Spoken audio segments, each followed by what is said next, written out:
Hello, welcome to Matrix Matters. Uh, if this is your first time, I am Christy and I'm happy to have you here. It's been a long working day, and today is February 21st. And 21st prophetically means, I think, something like the light of truth or something like that. As you know, once I get a chance to download the teaching and everything like that, I'll put it up here. But I was up very early this morning and saw a time that matches the date, let's just say that. And I looked it up, and it means the word Alexandria. So let me just pause right there. So I came back. I was visiting with my mom. She had been congested, doing much better. But she usually is a bounce back type of girl. Me, not so much. So when mama get that way, I'm like, okay, let me go check on my mama. you know. And so I was talking to her because her voice had sounded back normal when I spoke to her yesterday. When I came in, she was still looking a little, and she had lost her appetite, and my mom is not the biggest anyway, so I'm just like, okay. But I had come to see that she want to walk with me, and she wasn't up to it. But we talked a little while, me, her, and my stepdad. But anyway, so I was running and doing that, and I needed to run to the store really quick and realized that I left my purse at the job. Since I've been here, seeing a couple of women that I know here, and I'm gonna be tidying up pretty soon because I'm competing with the sun, because normally I don't live near where I work at, so this is not normally one of my walking destinations. However, because I was competing with the sun, I was just like, well, you're already here, go ahead and get the walk in, so just stay here and go ahead and get those 45 minutes in. So that's what I'm doing, and I'm pretty much at the tail end. And I've been thinking about a story, because on the 31st, when I did my January, I posted the teaching on January the 31st that I started in December the 31st. I talked about the Lord had told me something about something that happened the day before. And I won't get into the specifics of all of that, but I was going back and reading the Bible story on that just to make sure I was in check and what I read was accurate. And so first of all, I don't know how to say this young lady's name. Ooh, hip hurting right here on the side. But I believe it's Michal, and she is known to be either the knee baby, that we say in the South, or that may be a definition, I don't know. The knee baby, which is the second to the last baby, or the baby for King Saul. And King Saul, if you don't know a little bit of the story, just real quick for not the Bible readers, King Saul originally liked David, but David started getting more popular. King Saul killed so many giants, but then David came and doubled, tripled that. Child, you know how that go. Listen, just a pause of interjection. Just pause on that for a minute. Have you ever gone through something in life and everything was everything until I start, okay, it's okay when I'm behind, but then when I start taking a step forward, like, oh, you kind of changed with me. I thought we go back. So that's the David and Saul situation. So eventually, those of you who just know the Bible a little bit, of course, you all know that eventually David becomes king. Saul is overthrown. And I believe it's Samuel. If you don't know the story of David, David is the most unlikely, the one that his father didn't choose out of all 7 sons. Samuel comes to anoint the next king based on what the Lord said. And David's daddy said everybody except David. And boy, oh boy, that's a story for somebody. I need to tell that to somebody. I need to say that to somebody, because sometimes the people closest to you don't pick you. Sometimes the people closest to you don't see what God has chosen you for. Okay, moving right along. Listen, regardless of what's going on and how I see stuff, these days I'm living my blessed life. Listen, that don't mean I don't get frantic. That don't mean I don't cry, go through tears. I'm a human person. I always say that. If this is your first time at Matrix Matters, I'm not going to ever tell you that I'm not. So anyway, and I'm competing with this sunlight, so it looks like I got one more round, and then I need to get in the car for safety reasons.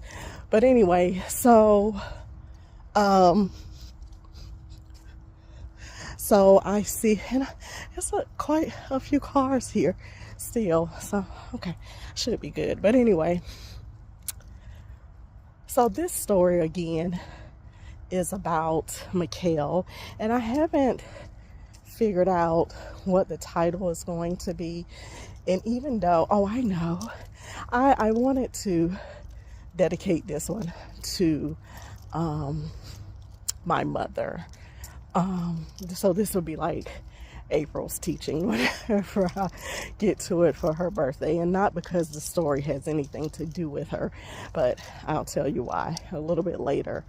But really, the story is not about King David. It's about his first wife.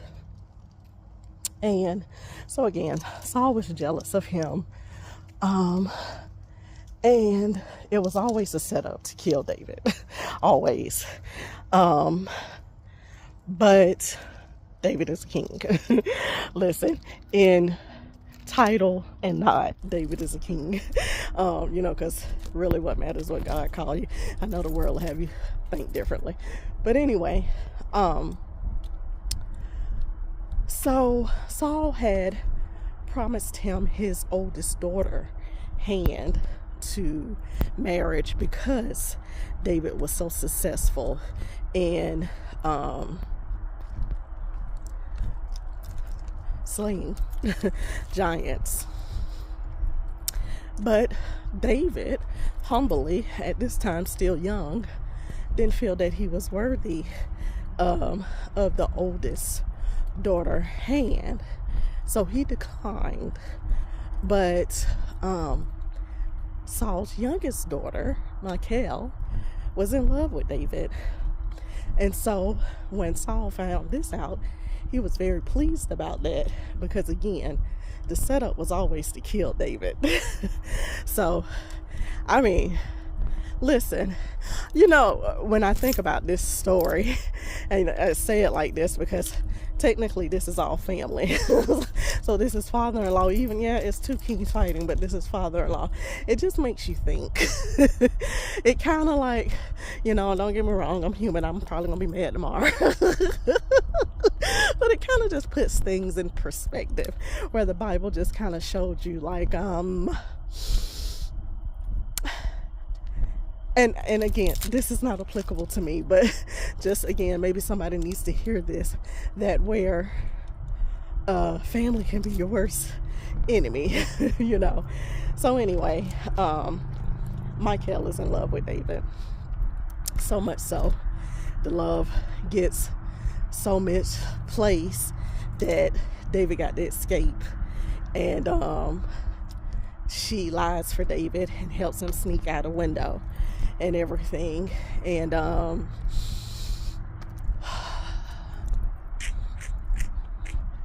when he does that, he pretty much forgets her, and she kind of lies on David and says he made her do that so David can get further away. So she lies and say David kind of entrapped her, but again, it was all the plan so that David could escape because she loves David so much. And David does escapes, and in the meantime, in the interim, he starts his army and all of that, and he's building and everything. But it's almost like David forgets about her, and again, she's very in love with David. But now, from what I've been reading, I don't know if this is true, but by the time April comes, I'll put a check or some down here to the bottom to make sure that's accurate. But from what I've been reading, some versions say that it made political sense for David to marry her. So I hate to put it like this, I ain't saying he a gold digger. I know we say it the other way sometimes, but he ain't dealing with no. Okay, so that's what some versions say, that it made political sense to be with her. I don't know if he loved her or not. They were both young. I'm sure he had some type of love for her. This woman disregarded her daddy as the king so her husband could escape. So she loved him. So sometimes come on, Christy, come through. Thank you, Jesus. The song say it's so good loving somebody when somebody loves you back, and that's a fact. Well, sometimes you can go through situations in life. I've been a single for a little while. And sometimes you can be on that love thing and other people can be on that lust thing. Can't speak for people's heart. You can only go for what people tell you, and more than that, what they show you. And I think it was Maya Angelou who said that when people show you who they are, believe them. Don't mean that you don't love them. Don't mean that you don't want the best for them. You don't want no harm to come to them, And I'm talking about a plethora of situations, because when you're trying to live with the love of Christ, and don't get me wrong, there's some people that you want to just help them find their way to Jesus quickly, but I'm still yet human. But I guess they call it agape love.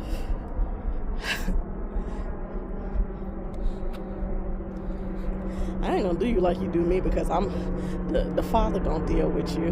But okay, so then the Lord is showing me this dream. So let's just put Michal on the hold for a moment. I had a dream. I don't have the date of the dream. I don't have my stuff here. I don't have my computer here. But I believe it was this month. And again, it's February. And I had a dream. And let's just say the dream was not of a minority groups. And excuse me, let me give this disclaimer first. Sometimes the Lord will give you dreams and visions that are symbolic and not literal. And so what the Lord had given me, Lord have mercy, because I know too many people ain't gonna be able to handle this or whatever. But the Lord had given me a dream of somewhat of perversion. And what he showed me was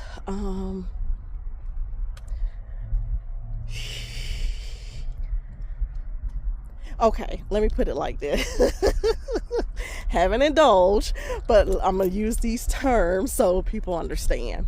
Okay, in the positive way, for people who, I believe in marriage, one man, one woman in the bedroom. Okay, so that's all I'm saying. Okay, like God does. But in the positive way, when people want to do something else, they call it menage a trois. In a negative way, you may say somebody ran a train on somebody or something like that.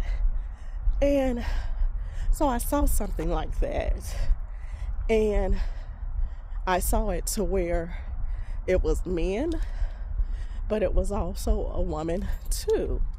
And it was kind of like, after that was done, and the person was kind of like escaping from that to say, this is what happened to me, or whatever. And it was almost like a mother-daughter type relationship where they were confiding in that person who they thought had their back to say, this is what's going on, to only be sad and find out that that person had, for lack of a better word, screwed them too. So now this is very interesting that the Lord wants me to put this in the middle of this story. But I believe that this dream was given to me to reflect some things that may be going on around me.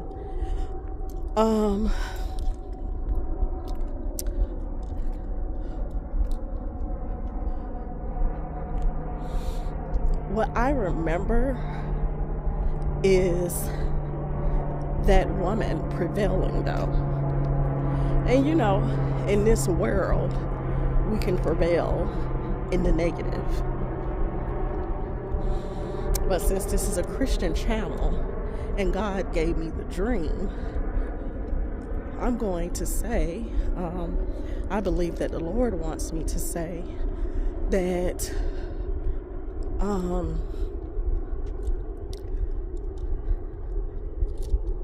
for whoever it is, and I kept getting confused because I was trying to put faces in this dream, and I remember the person who felt like everybody had left them was very pretty. Now, and I want to say this in I guess there's no really polite way to say this, but let me just say, some people look better than others. Listen, I don't been called bald-headed, I don't been called fat, my skin don't been talked about. So listen, I'm not one of them that I could care less with. You got to be happy with you. So let me just start with that disclaimer. So me saying this is not me judging somebody because of the way they look, because frankly, my dear, point of interjection, I don't look at women like that. And I'm not even talking sexuality. I don't have time to look at another woman like that. I don't care what another woman doing like that. So just point of interjection, just thought I'd throw that out there for whoever who needs to hear that. Well, I'm gonna come back when I get closer to home. I've missed all daylight, but I think I got 45 minutes in, and I'm gonna start a part 2 on this. But because it's dark, I don't need to be driving and trying to film this. But I am gonna finish tonight to try to get some Z's and get some rest. Okay, be back soon.